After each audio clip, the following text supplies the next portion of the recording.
본 방송에서 제공하는 투자 정보는 투자 판단에 대한 조언입니다. 방송에서 제공하는 주식의 가치, 가격 상승 및 가격 하락에 대해서는 방송사에서 보장하지 않습니다.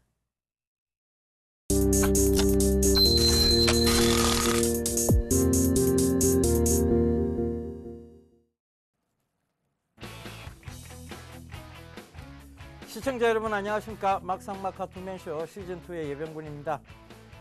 오늘 시장 좀 변동성이 있었습니다만 결과적으로 개인들의 물량이 좀 출회가 되면서 제가 말씀을 드렸습니다. 이 프로그램에서 개인들 큰손은 배당을 받고 가져가려는 성향이 있다. 그렇다면 분명히 배당 기일날 그러니까 오늘이 배당 기준일이죠. 이 기준일날 분명히 개인들의 큰손 물량들은 조금 출회가 될 것이다. 그러면서 주가는 어느 정도 상승의 제한을 두는 모습이었습니다. 저희가 이렇게 정확하게 짚어드린 만큼 오늘도 여러분들과 많은 얘기를 통해서 또 좋은 얘기들을 들려드리도록 하겠습니다. 먼저 화제 1분부터 보고 오겠습니다.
예, 오늘 화제 1분 보고 왔는데요. 두 가지 기사가 눈에 띕니다. 완성차 추측, 슈퍼개미 부품주 탄다 이런 얘기를 하는데 슈퍼개미들도 아마 이 방송을 좀 보는 모양입니다. 저희 멘토님들이 계속해서 대형주보다는 중소형주의 실적 장세가 예상되니 자동차 쪽은 부품주를 봐야 된다는 얘기를 여러 번이나 강조를 드렸는데 그 부분 좀 눈에 띄고요. 그 다음에 코스피가 외국인 기관 동반 매수로 1948선에 상승 마감했다. 자, 외국인이 이제 돌아왔는 듯 보입니다. 외국인의 회귀가 어느 정도 보이기 시작하는 시점인데요. 자, 이런 얘기들 오늘 또 두 분의 훌륭하신 멘토님들 모시고 나눠보도록 하겠습니다. 오늘은 손대상 멘토님하고 이정수 멘토님 자리해 주셨습니다. 안녕하세요. 네, 안녕하십니까. 안녕하세요. 예, 이정수 멘토님. 예, 갈수록 인물이 출중해지시는 것 같습니다. 자, 그에 반해 우리 손대상 멘토님은 예. 연령이 생겼죠. 예, 피부가 갈수록 안 좋아지시는 것 같아요.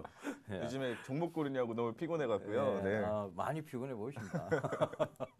자, 손대상 멘토님, 장이 이제 좀 외국인이 좀 돌아오는 것 같아요, 그죠? 일단 연 이틀 정도 기관과 동반 매수했죠. 네. 예, 이틀 정도 지금 이제 외국인들이 계속 팔자세로 나오다가 그렇죠. 이제 드디어 이제 조금 회귀를 하는 그런 모습인데 이 회귀가 언제까지 이어질까요?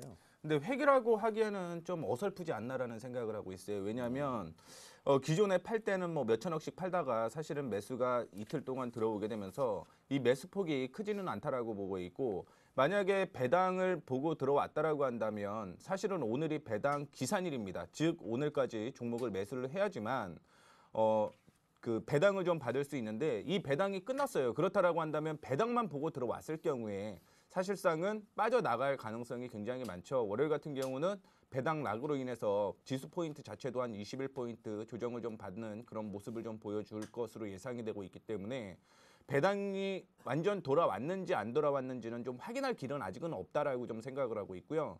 그 다음에 최근에 시장을 끌어올리는 건 뭐 기관과 외국인이 동반 매수를 했기 때문에 올라오는 그런 모습을 보여주고 있지만, 사실상 오늘 같은 경우도 지수 자체는 올라가는 모습은 뭐 오전 중에 나오는 모습이었습니다만 결국은 낙폭을 좀 축소를 하면서 마감이 되었다라는 것 좀 참조를 해보시면은 여전히 뭐 종목 장세가 계속 이어질 가능성이 높다라고 예상을 좀 해볼 수가 있을 것 같습니다.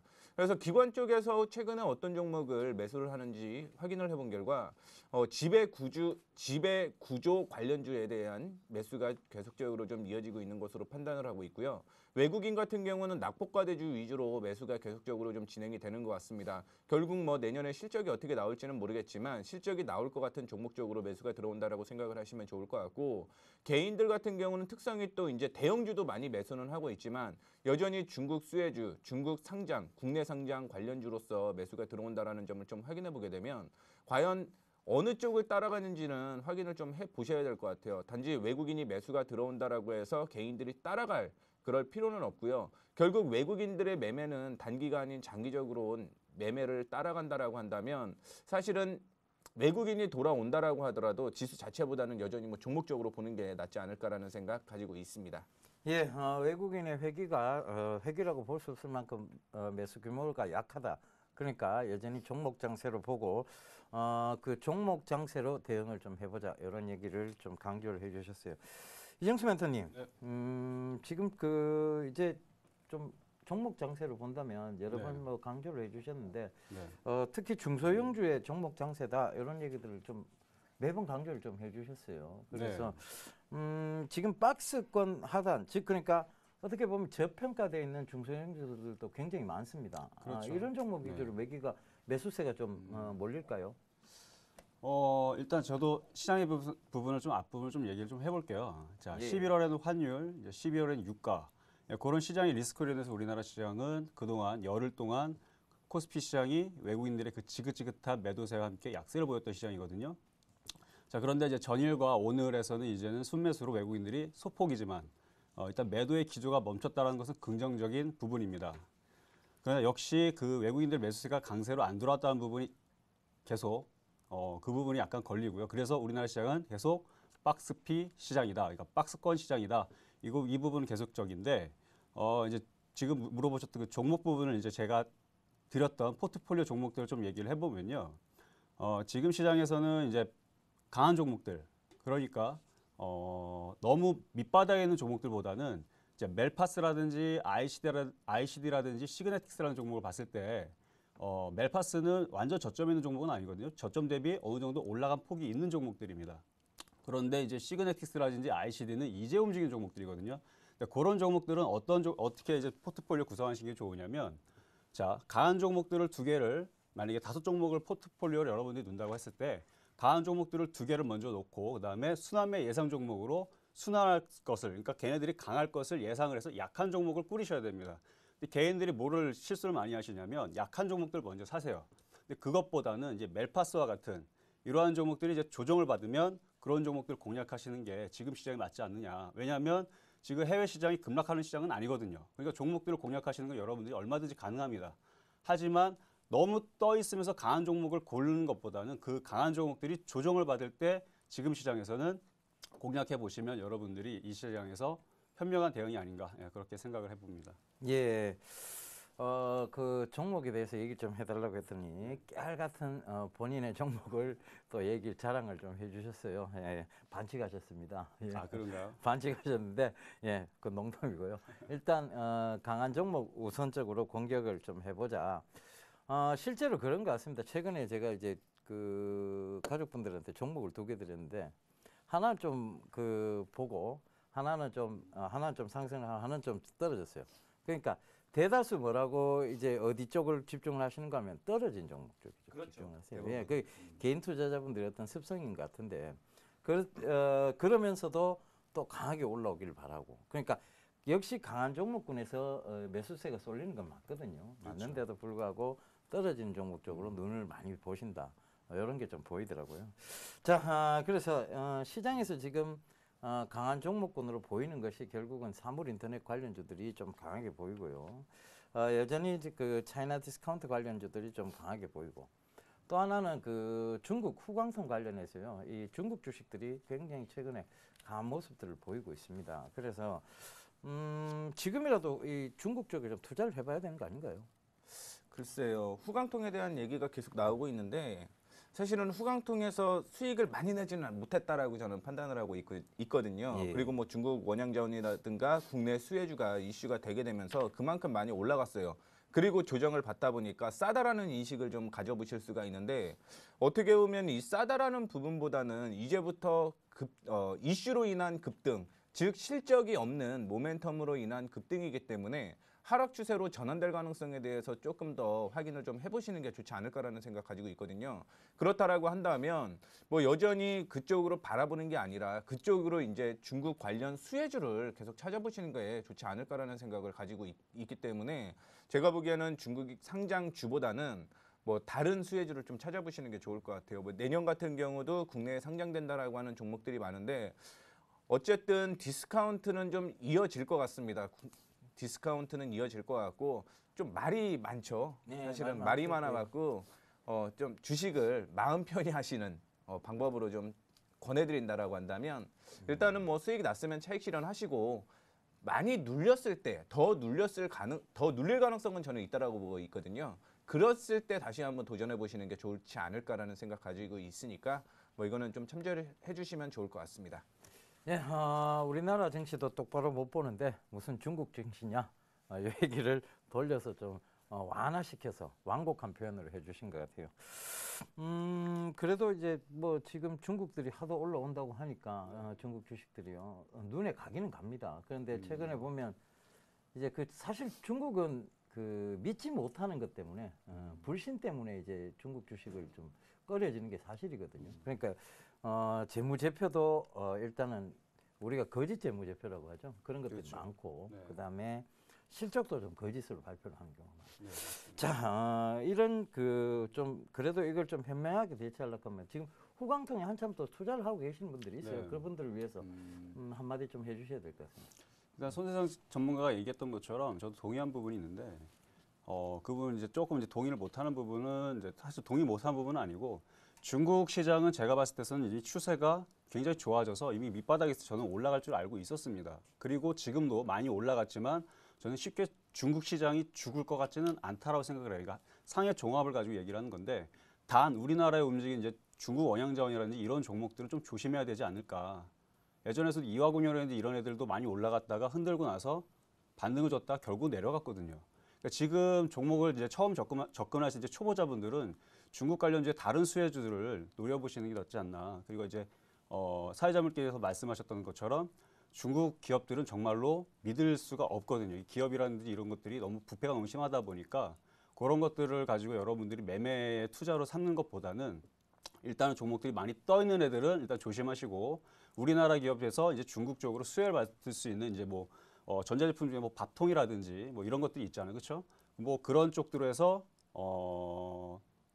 우리나라 기업은 그래도 실적이 좋은 애들 그리고 차트도 이쁜 애들 위주로 공략을 하시면서 중국 다른 수혜지로 보시는 게 어떤가 그런 의견입니다. 네, 근데 이제 중국 네. 그 이슈가 많았잖아요. 후광통에 대한 이슈가. 그러면서 증권사에서 얘기하는 게 한국의 뭐 중국의 현대모비스다. 중국의 뭐다. 이런 얘기가 굉장히 좀 많았었습니다. 그런데 그 전에도 그런 외국인들 같은 경우는 샀단 얘기죠. 샀다라고 하고 그다음에 중국에 상장되어 있는 종목 대부분이 또 어떤 종목이냐면 중국 정부와 연관된 종목들이 굉장히 많아요. 그렇다라고 한다면 이 기업이 나중에 발전이 된다라고 한다면 어느 쪽으로 갈 가능성이 있냐면 중국에서 정책으로 하는 중국 정책주에 좀 관심을 가져보시는 것이 뭐 지금 이슈는 다 되고 있습니다. 누구나 그 종목에 다 관심이 있어요. 그렇다 보니까 주가는 많이 올라가 있다라고 생각을 하거든요. 그러면 향후 중국이 어떤 정책을 펼칠 것인지를 좀 확인해 보시면서 중국 정책 수혜주 쪽으로 후광통을 하실 분들은 그쪽으로 좀 접근하시는 게 좋을 것이다라고 생각을 하고 있습니다. 예, 이쯤 되면 제가 꼭 물어봐야 될 게 생깁니다. 저번에 3D 프린팅 관련해서 제가 탑픽을 뭘 보시냐고 여쭤봤더니 손대성 멘토가 하이비전 시스템을 딱 얘기를 했어요. 그러니까 오늘도 탑픽 한번 물어보고 가도록 하겠습니다. 네. 중국 관련주 중에 중국 상장주도 괜찮고요. 그다음에 중국 진출해 있는 우리나라 기업도 괜찮습니다. 탑픽을 뭘 보십니까? 일단은 중국 관련주로서 이슈가 되고 있는 건 참 많습니다. 사실 많은데 저는 캐릭터 산업이나 음반 산업 쪽으로 많이 좀 보고 있거든요. 어떻게 됐든 뭐 국내 쪽에서도 지금 음반 시장이 많이 열렸어요. 예. 음반 시장이 많이 열렸는데 중국가 보게 되면 아직까지 불법 다운로드가 굉장히 좀 많이 있거든요. 네. 만약에 그게 저작권 문제나 혹은 음원 관련 이슈로서 지금 나오게 된다라고 한다면 저 같은 경우는 뭐 음원 관련주 SM이나 이런 종목 쪽이 좀 낫다라고 생각을 하고 있거든요. 예. 그 이유가 이제 저작권이나 이런 부분으로 특허로 갖고 있는 게 미국이 세계 최대로 많이 갖고 있고요. 두 번째가 중국입니다. 근데 만약에 미국 쪽이 중국 쪽에 저작권 문제를 걸고 넘어졌는데 이거를 그냥 무시했다라고 한다면 당연히 중국 정부에서도 역시 특허나 저작권 이런 문제를 받을 수 없어요. 예, 뭐 그렇죠. 최근에 또 예. 이슈가 되고 있는 게 샤오미 같은 경우도 특허로 문제가 좀 되고 있기 때문에 중국 관련주로 본다고 한다면 음반 관련주 위주로 좀 보시는 게 좋을 것으로 생각하고 있습니다. 예, 탑픽으로 그럼 네, SM을 SM. 예, 네. 알겠습니다. 탑픽으로 뭘 보십니까? 좀 특이하게 락앤락을 좀 얘기하고 싶은데요. 아, 락앤락. 네, 락앤락 여러분 잘 아시죠? 이게 용기 닿는 거, 뭐 주방 용품 이런 건데요. 자, 중국 시장이 그러니까 최근에 이제 미국하고 이제 사우디하고 이제 지난번 시간에 한번 말씀을 드렸을 겁니다. 그쪽들이 이제 경쟁을 하다 보니까 중동 패권을 두고 경쟁하다 보니까 이제 서유 가격이 많이 다운이 됐거든요. 많이 생산하다 보니까. 근데 그 수혜를 중국이 받고 있거든요. 그 중국의 소비들이 이제 좋아지게 되면 우리나라 기업에서 이제 락앤락 같은 기업들은 이제 그쪽으로 이제 그런 용품들 많이 수출을 하지 않을까. 주가도 참 밑에 있거든요. 외국인들이 계속 사고 있고. 네. 예, 알겠습니다. 우리 이정수 멘토님은 락앤락 그리고 우리 손대상 멘토님은 SM을 꼽아주셨습니다. 여러분들 참고 많이 하시고요. 자, 그럼 오늘 본격적인 토크 이슈 주제 한번 보고 오도록 하겠습니다. 글로벌 증시가 사상 최고의 수익률을 기록하는 등 산타랠리를 벌이고 있지만 코스피는 엔화 약세의 발목이 잡힌 채 부진을 면치 못하고 있습니다. 지난 23일 뉴욕 거래소에서 S&P 500 지수는 사상 최고치를 경신했고 다우존스와 나스닥 종합지수 역시 연초에 비해 상승한 모습을 보이고 있는데요. 미국의 경기지표 호조가 투자 심리 개선으로 이어져 주가 상승을 이끄는 역할을 했습니다. 하지만 국내 증시만은 이야기가 달랐습니다. 올해 우리나라 주가 상승률은 OECD 34개 회원국 중 31호 최하위권 수준에 머물렀는데요. 상황이 이렇게 되자 미국, 유럽 등 선진국의 실물 경기 회복으로 글로벌 증시가 상승하는 동안 한국은 하락하는 디커플링에 대한 우려가 제기되고 있습니다. 이에 따라 각 증권업계에서는 올해가 가기 전 탄력적 상승세가 나오기 힘들다고 지적하고 있는데요. 글로벌 시장에 찾아온 산타랠리, 그 속에서 소외받고 있는 국내 증시, 해결책은 없는 걸까요? 잠시 후 막상막하 투맨쇼 멘토들의 냉철한 대응 전략과 투자 비책이 공개됩니다. 예, 뭐 디커플링에 대한 얘기는 늘상 나왔던 얘기입니다. 올라갈 때는 디커플링, 글로벌 증시 올라갈 때 우리나라 디커플링입니다. 그죠? 떨어질 때는 커플링입니다. 그러다 보니까 국내 증시가 OECD 회원국 중에 지금 30위권의 최하위권 수준에 머물러 있는 건데요. 자, 이런 얘기 본격적으로 좀 나눠보도록 하겠습니다. 이미 뭐 두 분 다 잘 알고 계신 내용이라 좀 편하게 얘기 가능할 것 같습니다. 네. 그죠? 왜 이렇게 자꾸 디커플링? 그러니까 결국은 이제 실적적인 문제 여러 가지로 악재가 겹치면서 이제 디커플링이 나오고는 있습니다. 그런데 희한하게도 물가는 상승을 하고 있단 말이죠. 그죠? 그렇죠. 물가는 상승을 하고 있고 증시는 디커플링이 나오고 있고.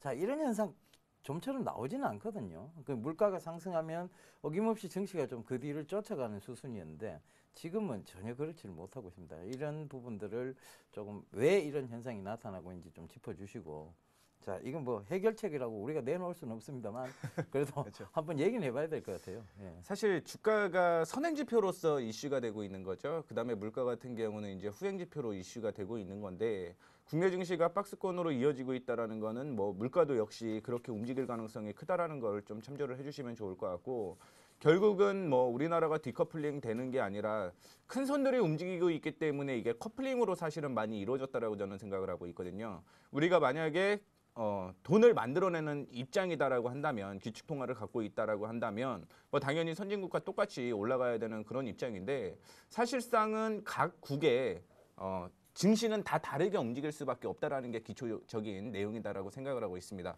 해외 글로벌 같은 경우는 이슈가 굉장히 많은 상황에서 국내 같은 경우는 그런 이슈가 없거든요. 결국은 실적 문제로 다 넘어갈 수밖에 없습니다. 자, 그다음에 두 번째, 우리나라가 사실은 배당이 굉장히 적죠. 그런데 다른 나라에 비해서는 다른 나라의 경우는 배당이 굉장히 많습니다. 이런 부분도 역시 포함되어 있습니다. 그렇다라고 한다면 당연히 그 부분에 의해서는 좀 소외를 받을 수밖에 없다라는 거. 그래서 최근에 정부 쪽에서도 이슈가 계속 나오고 있죠. 일단은 기본적으로 기업소득 환류 세제가 이슈가 되고 있는데 뭐 당초에서는 한 1조 정도 이슈가 될 것이다. 세금을 더 받을 것이다라는 생각을 갖고 있는데 막상 까보니까 1조에서 한 1조 7천억 정도로 늘어나는 그런 모습입니다. 자, 그렇다라고 한다면 배당을 내면 얼마나 줄어들게 되느냐가 중요한 건데 한 33% 정도 줄어들게 될 거예요. 그래서 한 7,700억 혹은 뭐 1조 한 3천억, 4천억 이 정도까지 줄어들게 되는데 그렇다라고 한다면 세금을 내는 것보다는 주주 친화 정책으로서 배당을 더 늘리는 것이 투자를 하는 것이 유리할 것으로 판단하고 있기 때문에 내년 같은 경우는 사실은 투트랙으로 좀 보셔야 되는 게 맞지 않나라고 생각을 하고 있어요. 그 이유가 뭐냐면 배당이 만약에 늘어나게 되면 그만큼 주식은 또 상승을 하게 될 것이고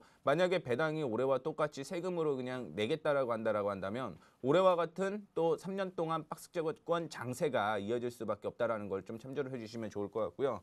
자, 결국은 실적주에 대한 이슈가 아닌가라는 생각을 갖고 있습니다. 어떻게 됐든 대외적인 악재든 호재든 그게 결국 실적이 좋아질 것이다, 나쁘질 것이다라고 생각을 하고 있거든요. 3년 동안 박스권이 이어졌습니다. 올해만 같아도 박스권이 이어졌어요. 근데 상승한 종목 분명히 있습니다. 올 초부터 상승한 종목, 메디톡스, 고영, 윈포넷, 한국사이버결제, KH, 바텍 연초 대비해서 74%부터 시작을 해서요. 한 220%, 230%까지 상승을 했다라는 거예요. 특별한 모멘텀이 있었습니다. 근데 그 모멘텀이 다 실적으로 넘어갔습니다. 따라서 실적주는 그래도 간다라고 생각을 하고 있거든요. 그렇다라고 한다면 실적주 위주로 뭐 올해 박스권이고 내년에 박스권이고 디커플링이고 뭐 그걸 다 떠나서 결국은 실적주 위주로 다가가야 되는 게 맞지 않나라는 생각을 가지고 있고 실적이 좋아져야지만 배당을 많이 줄 수 있는 거거든요. 만약에 실적이 안 나오는데 배당만 늘린다. 그렇다라고 한다면 좀 뭔가 있다라고 저는 생각을 해요. 그래서 실적주 위주로 어떻게 됐든 디커플링이든 커플링이든 중요한 거는 실적주는 간다라는 측면으로 확인을 좀 해보시면 좋을 것 같습니다. 다행히 이제 내년에 좋아지면 좋겠는데 다행은 아니죠. 내년에도 실적이 악화된다라고 하는데 그 안에서 제가 한 150개 정도 종목이 실적이 나오더라고요. 예. 그런 종목 쪽으로 좀 지금부터라도 좀 찾아보시길 바라겠습니다. 예.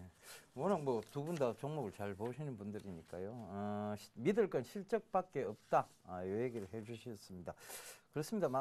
정말 어떤 실적이라는 것으로 중점적으로 잡아간다면 주가가 좀 떨어져도 두렵거나 불안한 것은 없습니다.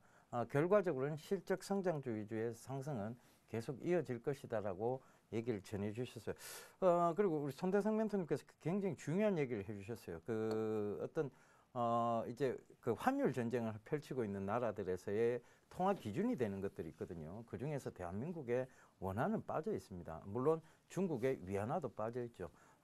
결국 보면 유로와 달러, 그 다음에 엔화 달러 이런 식의 기준들이 있어요. 그리고 오스트레일리아 달러, 뭐 영국 파운드 이런 게 다 기준이 있는데 희한하게도 대한민국과 중국은 이 기준 자체에서 빠져 있습니다. 그러다 보니까 우리가 예를 들면 대규모 그러니까 경기 부양책으로 돈을 찍어낸다 하더라도 그들은 별로 기준이 없기 때문에 크게 기준을 삼을 게 없겠죠.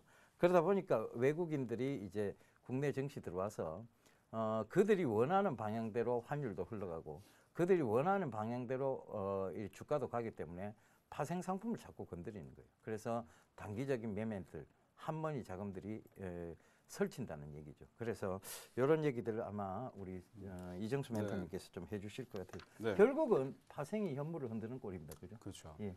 요 얘기 좀 해주시죠. 예. 네, 그 얘기를 제가 좀 말씀 좀 드릴게요.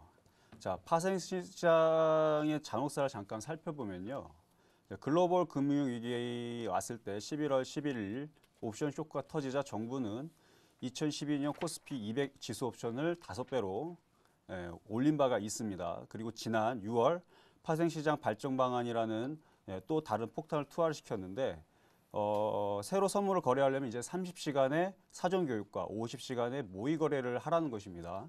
그리고 기본 예탁금도 3천만 원으로 2배로 높여놨죠. 근데 그렇지 않아도 그런 자리에다가 이제 더 이번에 이제 확인 사살을 이제 국회가 하나를 했는데 양도세죠, 양도세. 양도세를 확정을 지었습니다. 2016년도부터 10에서 30%의 양도세를 이제 부과를 하겠다. 그걸 이제 통과를 시켰고요.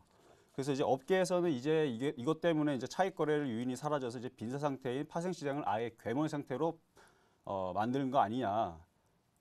만약에 개인 투자자가 보호가 목적이라면 그 원인의 그 해결 부분들을 해결을 해야 되는데 아예 그냥 정부는 이제 거래를 완전히 원청 봉쇄하는 데만 몰두했다라는 이제 지적이 많거든요.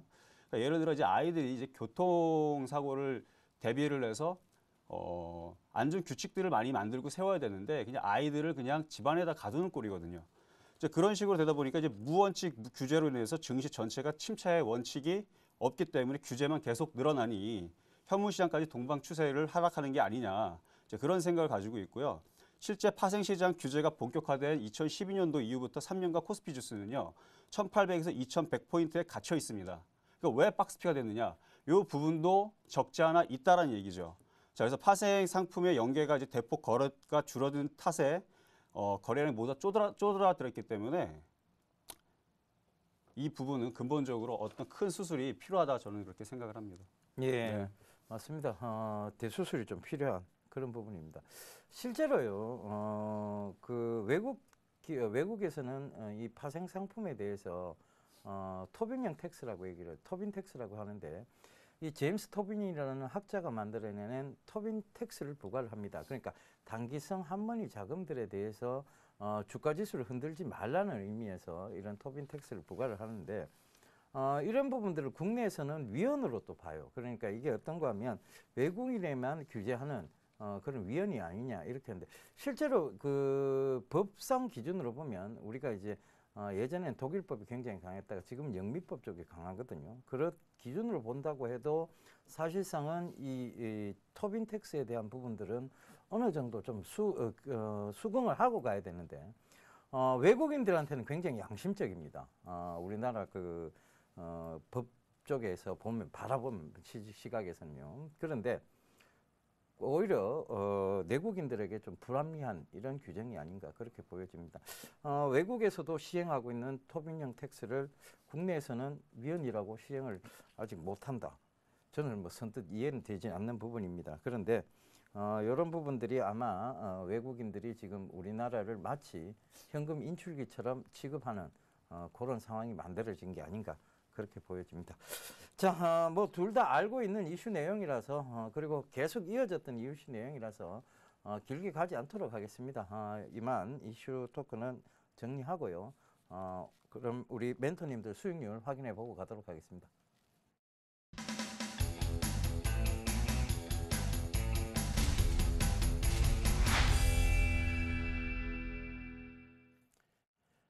예, 12월 26일 금요일 막상막하 투매쇼 시즌2 포트폴리오 수익률 확인해 보겠습니다.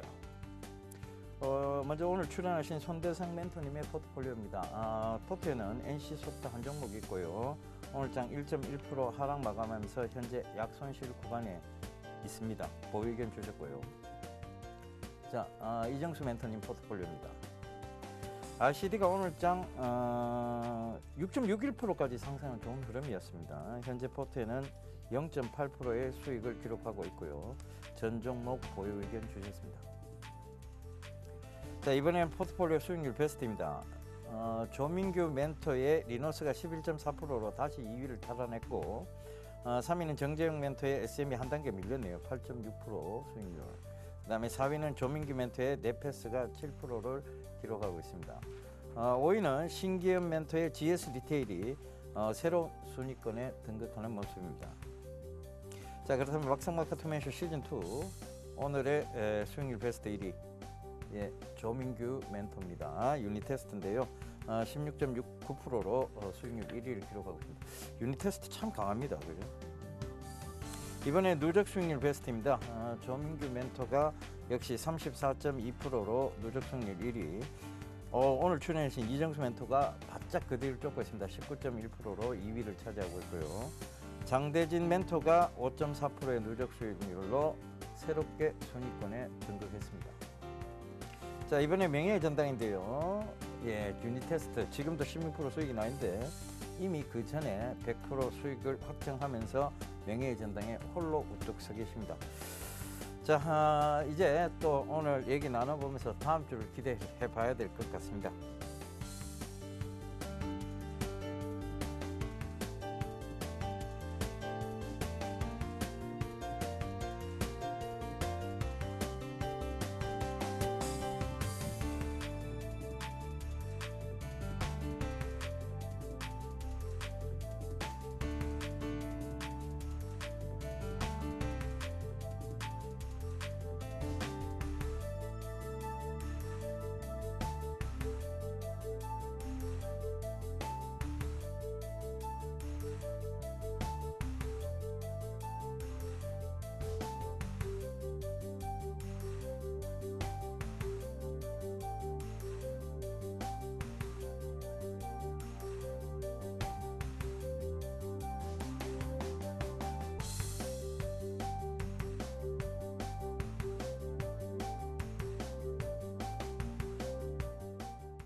예, 오늘 출연하신 이정수 멘토가 누적 수익률 1위로 1위를 지금 바짝 쫓고 있는 모습입니다. 이정수 멘토님 바닥권역에서 있는 종목들을 좀 잘 발굴을 해내시는 것 같아요. 그래서 수익률도 지금 좋은 수익률을 기록하고 있는데 잠시 뒤에 얘기 나눠보도록 하고요. 손대상 멘토님부터 먼저 좀 AS를 좀 받아야 될 것 같아요. 네, 예. 맞습니다. 손대상 멘토님 지금 한 종목 지금 포트에 있던데 요거 빠르게 AS 좀 해주시죠. 네, 알겠습니다. 최근에 그 저항을 돌파하려고 하는 시도를 좀 보였습니다만 저항을 돌파를 못했습니다. 왜냐하면 거기에 좀 매물이 많았다라고 좀 보시면 좋을 것 같아요. 근데 그 부분을 돌파를 하게 되면 급등이 나온다라고 생각을 하시면 좋을 것 같고요. 여전히 기관과 외국인은 동반 매수를 하고 있습니다. 그런데도 불구하고 조정을 받고 있다라는 건 지금 개인 매물을 받고 있다라는 관점으로 좀 보시면 좋을 것 같거든요. 그 매물을 돌파를 하게 되면 매수가 진행이 될 것이다라고 생각을 하시면 좋을 것 같습니다. 잠깐 차트상으로 한번 또 지나가 보도록 하겠는데 지난번에 말씀을 해드렸던 부분이 기관의 수급이다라는 말씀을 해드렸습니다. 기관이 매도하고 매수를 하고 있는 그런 모습을 좀 보여주고 있는데 방향 위쪽으로 잡고 있죠. 그런데 말씀을 해드렸던 저항이 강했기 때문에 이 저항을 돌파하면 다시 한번 올라갈 것이다라고 생각을 하고 있고 결국 드디어 이제 대학생도 방학을 했습니다. 4분기 실적뿐만이 아니라 내년 실적도 긍정적인 이슈가 나올 거니까요. 어차피 단기적으로 보고 들어간 거 아닙니다. 중장기적으로 들고 가시면 결국 수익 날 거니까요. 참고하시고요. 조금 더 좋은 수익 내기 위해서 대기해 주시길 바라겠습니다. 예, 조금 더 기다려달라 이렇게 얘기를 해주셨어요. 방학이에요. 방학이다 보면 게임들 많이 할 것이다. 이 얘기죠. 예. 네. 손대상 멘토는 좀 아깝습니다. 대패스. 그때 그렇게 좀 재편이 많으시냐 그래요. 다른 분이 벌써 이렇게 재편이 그렇더라고요. 오셔가지고 역시 조민규 멘토가 좀 눈치가 빠른 것 같아요. 그런 것 같습니다. 예. 자, 우리 이정수 멘토님은 지난주에 제가 ICD를 좀 얘기를 하면서 사실 장 초반에 주 초반에 계속 좀 빠졌어요. 네. 그래갖고 좀 걱정을 했었는데 오늘 급등이 좀 나왔습니다. 그죠? 예. 네, RCD 같은 경우는 지난번에도 말씀 분명히 드렸는데 그게 음봉이잖아요. 음봉에 사는 게 아니라 이제 양봉일 때 매수를 하시면 된다고 말씀드렸고 오늘 여러분들이 매수를 할 수 있는 모양이 오늘 나온 겁니다. 잠깐 보여드리면 자 ICD 자 계속 그때 이후부터 음봉을 계속 흘러내렸죠. 이렇게 흘러내릴 때는 여러분들이 그때에서 막 사시는 게 아니라 양봉에서 사셔야 됩니다. 그리고 양봉에 사실 때 거래가 실릴 때 양봉에 사시면 여러분들 웬만해서 깨지질 않습니다. 그 시초가에 손절선을 두고 매수하시면 되는데 지난번에 이제 실적 부분에 대해서 요즘에 IT 부품주들이 다 실적들이 그렇게 좋은 것들이 많이 없거든요. 오히려 실적 부분을 얘기하면 이제 덕산화 메탈을 추천을 해야 되는데 왜 ICD를 추천했느냐? 개인들이 많이 물렸어요. 개인들이 많이 물렸는데 개인들이 물린 가격대가 12,000원, 15,000원대입니다. 근데 제가 추천해드리는 가격은 그 가격이 아니잖아요. 그렇죠? 6,000원대에서 매수시켜서 저는 8,000원, 9,000원 정도에서 매도를 하면 20에서 30%의 수익률이 나옵니다. 그래서 저는 문제가 없다라고 보는 거죠. 그리고 저는 실적보다도 수급을 가장 좋게 보는데 ICD는 수급이 좋기 때문에 여러분께 드린 종목입니다. 예. 알겠습니다. 수급 그러니까 저도 그 지난주에 그런 얘기를 좀 드렸어요. 네. 우리 이정수 멘토님 바닥권역에서 기술적 분석으로 잘 파악을 하시는 분이라서 여러분들 참고하시라는 얘기 드렸는데 저희는 이제 전체적인 흐름상 봤을 때 실적이 아직은 좋지 못하니까 좀 우려 섞인 얘기를 해드렸던 거고 일단 뭐 수익률에서 2위를 기록하고 계셔서 저도 할 말은 없습니다. 아니, 그죠? 네, 계속해서 잘 네. 좀 선전해서 1위 조민규 멘토하고 좀 체인지를 좀 해주시죠. 예. 허락하시면 제가. 예. 허락이 아니라 당연히 그렇게 또 하셔야 네, 됩니다. 그죠? 알겠습니다. 예, 알겠습니다. 오늘 이제 히든 카드 얘기 좀 듣고 또 얘기 나눠보도록 하겠습니다. 자, 손대성 멘토님부터 좀 해주셔야 될 것 같습니다. 오늘의 히든 카드 제시해 주시고 추천 포인트 그리고 네, 가격 알겠습니다. 전략까지 같이 제시해 네. 주십시오. 내년에 최대 수혜가 되지 않을까라는 생각을 하고 있는 종목입니다. 바로 아모텍이라는 종목인데요. 뭐 아시다시피 최근에 핀테크에 대한 이슈가 계속 나왔습니다. 뭐 핀테크에 대한 얘기는 제가 또 이제 저희 샘플러스 보면은 11월 12일 날 핀테크의 명암이라고 해갖고 얘기를 해드렸는데 다시 한번 정부 쪽에서 이슈가 되고 있습니다. 정부에서 키우겠다라는 얘기를 좀 하고 있는데요. 뭐 결국은 정부 정책 수혜주로서 이슈가 될 것이다라고 생각을 좀 하고 있습니다. 그 안에서 가장 필요한 부분이 하드웨어 쪽으로는 NFC라고 보시면 좋을 것 같은데요. 뭐 애플이나 지금 다음도 역시 이쪽으로 계속 넘어가고 있는 거고 네이버 역시 넘어가려고 내년에 이제 이슈가 될 것으로 예측이 되고 있습니다. 그렇다라고 한다면 뭐 전자결제주 같은 경우도 이슈가 되겠지만 그거에 대응하기 위해서 기초적으로 가장 먼저 갖춰져야 될 게 NFC라고 좀 생각을 하시면 좋을 것 같아요. 근데 NFC는 일단은 전 세계적으로 선점하고 있는 게 일본이나 한국 쪽이다라고 보시면 좋을 것 같습니다. 그 안에서 소재부터 시작을 해서 완제품까지 만들 수 있는 유일한 업체가 아모텍이라고 생각을 하시면 좋을 것 같은데 뭐 국내 유일이라고 보시면 좋을 것 같아요. 그만큼 뭐 독보적인 기술력을 좀 가지고 있다라고 생각하시면 좋을 것 같습니다. 뭐 지금 뭐 향후 2년간 한 17% 성장을 할 것으로 보이고 있고 이 NFC는요 뭐 하이엔드나 보급 어느 쪽으로도 다 들어가죠. 그리고 내년 같은 경우는 뭐 웨어러블도 역시 결제 시스템이 계속적으로 갖춰질 가능성이 있기 때문에 미리부터 좀 선점해 가시는 게 좋지 않을까라는 생각 가지고 있으니까 참조해 주시면 좋을 것 같습니다. 좀 짧게 차트상으로 좀 얘기를 해드리도록 하겠습니다. 자, 주봉상 한번 보시게 되면은요. 사실은 이전에 박스권으로 좀 이어질 가능성이 있어갖고 타이밍은 한번 나왔어요. 그런데 이제 제 타이밍이 나오는 모습인데요. 결국은 이중 바닥이 형성이 됐습니다. 주봉상에 이중 바닥이 형성되게 되면서 오늘 같은 경우는 이제 매집을 해야 될 타이밍이 아닌가라는 생각을 가지고 있고요. 계속적으로 기관 외국인의 수급이 들어오고 있는 모습을 보여주고 있습니다. 둘 다 매집을 하고 있다라고 생각을 하시면 좋을 것 같고요. 밑에는 OBV라는 보조지표인데 이 보조지표는 매집을 의미하는 거거든요. 그런데 이전의 고점보다 훨씬 높은 위치에서 올라와 있다라는 건 매집이 거의 다 끝난 상태다라고 저는 판단을 하고 있습니다. 그렇기 때문에 이제부터는 매수해야 되는데 매수 타이밍 보기 전에 일단은 실적 먼저 한번 확인을 해보고 가도록 하겠습니다. 자, 실적 확인해 보시게 되면요. 2014년 3분기, 4분기를 보게 되면 4분기의 실적이 좋아지는 그런 모습이 좀 나타난다라고 생각을 하시면 좋을 것 같고요. 2004년보다 2005년이 15년이죠. 2015년이 실적이 한 번 더 좋아진다라는 거 참조를 해 주시면 좋을 것 같습니다. 그만큼 아까 전에 얘기를 했던 실적 관련 이슈로도 충분히 뭐 도움이 되고 지금부터라도 좀 관심을 가져보자라는 측면에서 내년까지 보고 얘기를 해드리는 건데 매수가는 지금 매집이 거의 끝났다라고 생각을 하고 있습니다. 그렇기 때문에 월요일이죠. 월요일 날 시초가에 그냥 매수하시면 좋을 것 같고요. 자, 일단은 단기적인 목표로 최고의 목표는 한 25,300원 역사적인 고점까지 모멘텀과 실적이 충분히 받쳐주고 있기 때문에 23,500원까지 올라갈 것이다라고 생각을 하고 있는데 뭐 단기적으로는 지금 뭐 15,500원대까지 올라갈 가능성이 있어 갖고요. 일단은 15,500원을 단기적인 목표가로 제시를 해 드리도록 하겠습니다. 자, 이탈가 확인을 좀 해보셔야 될 것 같은데 이전에 이중 바닥이 형성됐습니다. 그리고 조정을 받게 되면 반등 나올 타이밍이 한 12,000원 선에서는 반등이 나와야 된다라는 관점이거든요. 그래서 이탈가 짧게 12,000원 잡고 진행을 좀 하시면 좋을 것 같으니까 뭐 실적이면 실적, 모멘텀이면 모멘텀, 정부 수혜주, 핀테크 모든 대기업들이 진출하고 있는 이런 종목들 좀 관심을 가져보시길 바라겠습니다.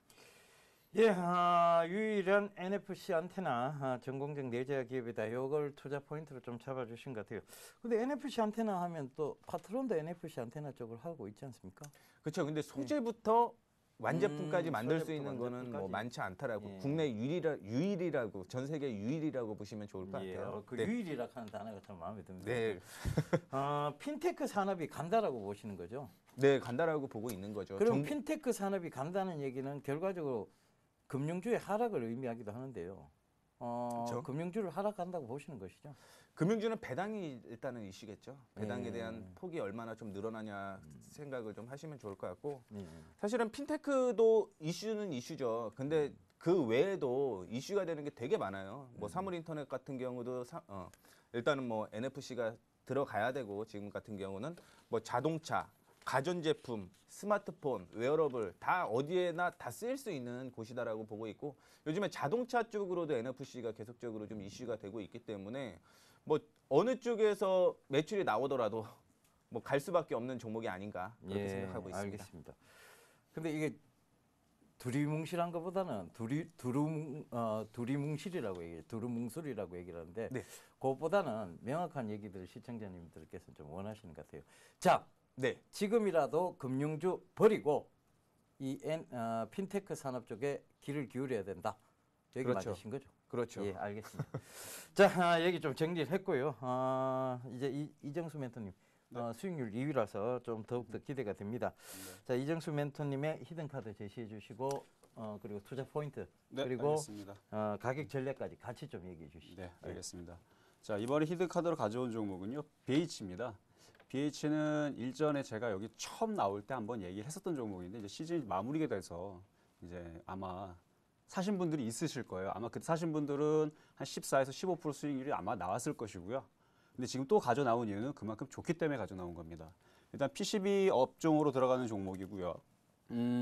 선정한 이유는 이제 연말 연초 이제 IT들의 이제 움직임이 좀 나오기 때문에 이 BH를 여러분께 이제 소개시켜 드리는 거고 역시 수급입니다. 믿을 건 역시 수급입니다. 기가 외국인들이 계속 사고 있어요.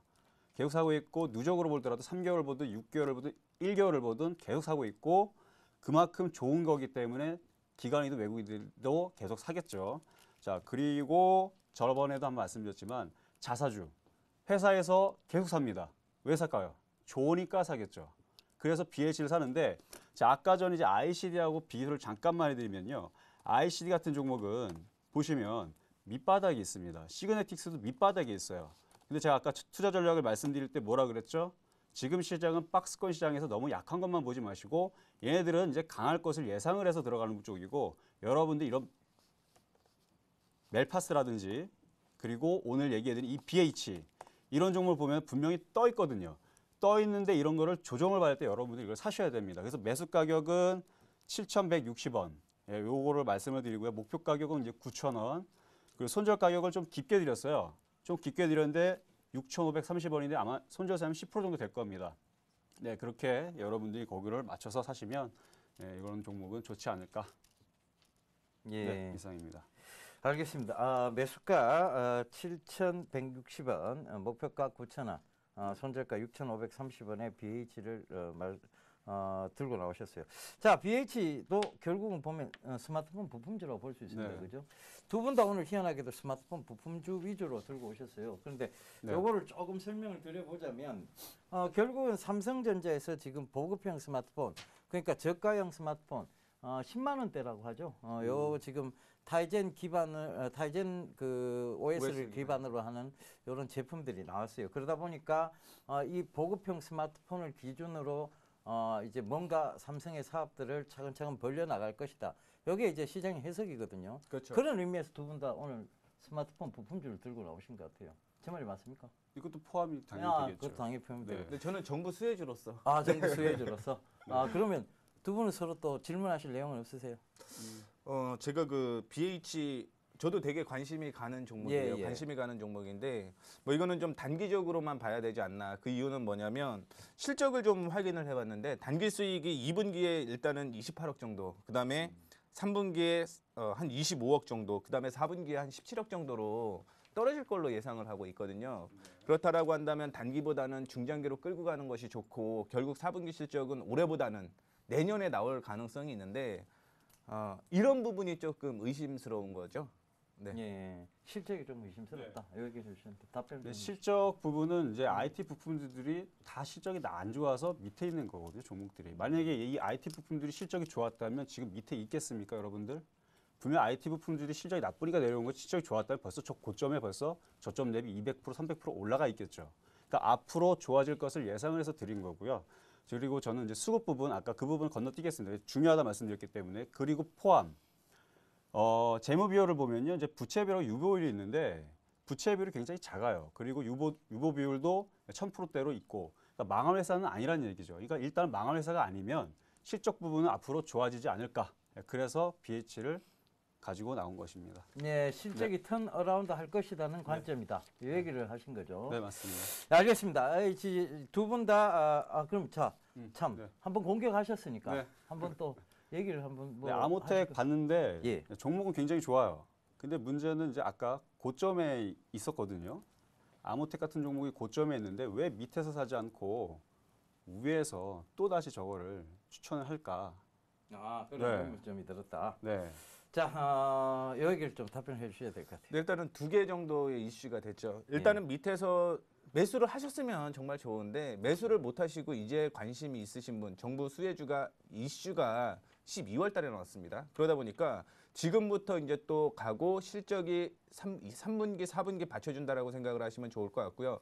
결국 지금 이중 바닥이 형성됐습니다. 그만큼 확실한 기반이 좀 다져졌기 때문에 뭐 이전에 매수하신 분들은 들고 가시면 되고요. 뭐 신규 매수하실 분들은 지금 타이밍이 괜찮다라는 의미로 좀 언급을 해드리는 거니까 참고해 주시면 좋을 것 같습니다. 예, 오늘 두 분이 스마트폰 부품주를 들고 나왔기 때문에 제가 이슈를 조금 빨리 끝냈습니다. 그 이유는 지금부터 우리가 또 파헤쳐 봐야 될 것이 있는 것이죠. 자, 삼성전자가 지금 이 타이젠 기반으로 한 보급형 스마트폰을 내놨습니다. 모양도 크게 나쁘지 않고요. 충분히 보급형으로서의 가치를 지니고 있는 제품입니다. 자, 이걸 통해서 삼성전자가 얻고자 하는 것은 과연 무엇이며 그들이 과연 어떤 방향으로 이제 제가 봤을 때 명확히 이제 사물 인터넷으로 가겠다는 얘기인 것 같아요. 그래서 이제 그런 쪽으로 가게 된다면 그 사물 인터넷 가기 전에 스마트폰을 먼저 확 보급시켜 놓고 그걸 이제 개인 소비자분들의 주머니 지갑을 열어보겠다 이런 의도 같은데 이런 의도에 대해서 서로 좀 얘기를 좀 해봐야 될 것 같습니다. 일단은 삼성전자 지금 명확히 선들을 하고 있어요. 그러니까 보급형 스마트폰도 내놨죠. 그다음에 사물 인터넷 플랫폼 회사들도 인수를 했습니다. 그리고 통신 쪽으로 계속해서 지금 그들 먼저 움직이고 있다는 것이죠. 지금 IPv4도 IPv6로 이렇게 지금 다 삼성전자 그룹 내는 교체를 해놨단 말입니다. 그렇다면 지금 삼성전자가 가고자 하는 방향 명확히 사물 인터넷으로 봐야 되겠습니까? 사물 인터넷 안에서도 조금 더 핵심적으로 들어가 보면은 스마트 홈이라고 좀 생각을 해볼 수가 있을 것 같습니다. 네, 지난주에도 CS에 대한 얘기를 제가 잠깐 해드렸었는데 결국은 스마트 TV가 타이젠 OS 기반으로 나오게 돼요. 그렇게 되면서 냉장고나 이런 쪽으로 진출을 하게 되는데 이거는 집 안에 있을 때나 가능하다라는 얘기죠. 그렇죠. 나오게 되면은 이제 웨어러블 쪽으로 이슈가 되고 있고 지금 사실은 뭐 중국 쪽과 인도 쪽을 나눠서 공략을 한다라고 생각을 하시면 좋을 것 같아요. 그래서 갤럭시 A가 중국 쪽으로 좀 진출을 하는 것이다라고 생각을 하시면 좋을 것 같고요.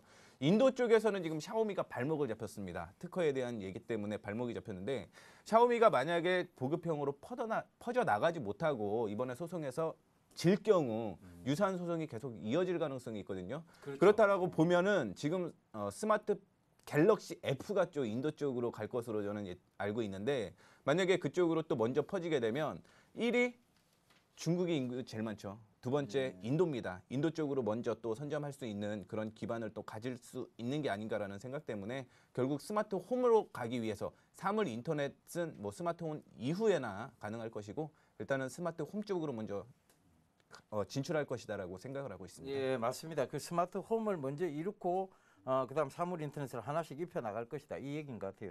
자, 이정수 멘토님, 지금 그 샤오미 같은 경우에도 가전 제품 회사에 2,200억을 네. 또 투자를 했습니다. 결과적으로는 이들도 가전에 인터넷을 입히겠다. 즉 사물 인터넷의 어떤 부분들을 명확히 하고 가는 것 같은데요. 이 부분 진짜 사물 인터넷으로 명확히 지금 다 가는 듯한 모습이에요. 이걸 그렇다고 보시는 겁니까? 예. 일단 뭐 중국 업체가 이제 들어오기는 하겠지만 지금 아까 전에 핸드폰 보급에 대해서 말씀하셨거든요. 그러니까 예. 삼성이 보급형 핸드폰을 내놓는 것은 보급을 위한 목적은 아닌 거라고 생각을 합니다. 왜냐하면 여러분들 다 지금 핸드폰 못 쓰십니까? 이미 다 보급이 되어 있거든요. 근데 이제 뭐냐면은 삼성은 이런 의도인 것 같아요. 저가 시장을 공략을 하고 우리나라에 들어와 있는 이제 샤오미를 잡겠다라는 생각이 아닌가. 예. 네. 알겠습니다. 네. 라인업을 전부 갖췄다 이렇게 그렇죠. 설명을 하시는 것 같아요. 그러니까 지금 고가부터 저가까지 라인업을 다 갖추고 그들이 샤오미라든가 이런 전쟁에서 선점을 차지해서 다시 그 시장을 뺏어오겠다 이런 전략으로 보인다라고 얘기를 하셨습니다. 맞습니다. 그런데 이런 이제 단순한 어떤 접근부터 시작해서 그들은 고단위적 논리로서 이 시장을 풀어 헤쳐나가고 있는 것 같습니다. 삼성전자의 향후 움직임 이 두 분의 얘기를 토대로 여러분들께서 좀 참고해 보셔도 좋을 것 같습니다. 자, 오늘 짤막하게 이제 주제를 또 가지고 얘기를 잠깐 해봤는데요. 자, 오늘 이제 인사드리고 저희는 다음 주 또 인사드려야 될 것 같습니다. 두 분의 활약 계속 기대해 주시고요. 저희는 다음 주에 다시 인사드리도록 하겠습니다. 지금까지 시청해 주셔서 대단히 감사합니다.